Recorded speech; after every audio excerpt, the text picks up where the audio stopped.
আসসালামু আলাইকুম everyone, welcome to my page. কি অবস্থা সবার? আশা করছি সবাই অনেক ভালো আছেন। তো চলে আসলাম আজকে আরেকটা বার্থডে ব্লগ নিয়ে।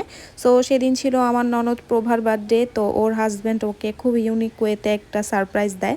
তো সেটা নিয়ে আজকের ব্লগ। তো জানতে হলে পুরোটা ব্লগ দেখতে হবে। তো সেদিন ওর বার্থডে ছিল। তো ওর বাসায় যেহেতু সারপ্রাইজ দেওয়া একটু কঠিন, তাই ভাইয়া আমাদের বাসায় এসে সব কিছু অ্যারেঞ্জ করে।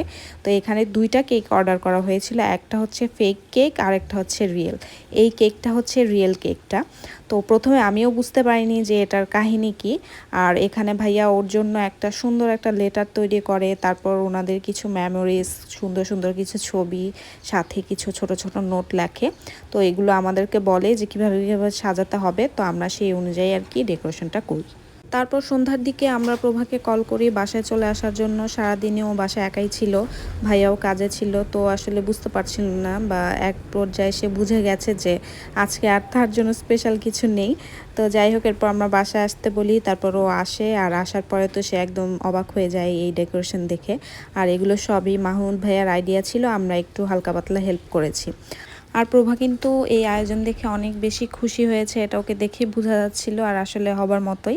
তো এখানেও বসে প্রথমে ওর লেটারটা পড়ছিল, ভাইয়া ওকে খুব সুন্দর করে একটা লেটার লেখে। আর এরপর চলে আসে সেই মোমেন্ট। তো প্রথমে ওকে এই ফেক কেকটা দেওয়া হয়। বেচারা কিন্তু তখনও জানে না যে এই কেকটা ফেক। তো ওকে আমরা সবাই জিজ্ঞাসা করছিলাম যে কেকটা কেমন, ও বলছে হ্যাঁ ঠিক আছে। বাট ও পরে বললো যে এই কেকটা ওর প্রথম থেকেই ভালো লাগছিল না। এরপর এই তো এখন কেক কাটতে যাবে, আর এই যে দেখতে পাচ্ছেন কেক সে কাটতে পারছে না, কেকটা প্রচুর শক্ত। তো বুঝতে পারছে না, এক পর্যায়ে বুঝেই যায় এটা তো আসলে কেক না, ভিতরে অন্য কিছু। বেসিক্যালি এটা একটা বাটি, আর বাটির চারপাশে ক্রিম দিয়ে সুন্দর করে ডেকোরেশন করে দেওয়া হয়েছে, ভিতরে কোনো কেকের কিছু নেই।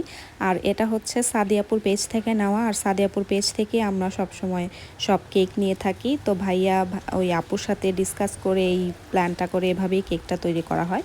আর এই বাটির ভিতর হচ্ছে প্রভার পছন্দের সব স্ন্যাক্স আইটেমগুলো। এখানে জোহাইব দেখছে তার মাকে বাবা কীভাবে সারপ্রাইজ দিল, আর অপেক্ষা করছে কখন এগুলো খুলবে আর এগুলো সব নিয়ে নেবে। তো এই তো এখান থেকে সব কিছু আচার, তারপর চিপস, চকলেট, প্রভার পছন্দের সব কিছু বের হলো।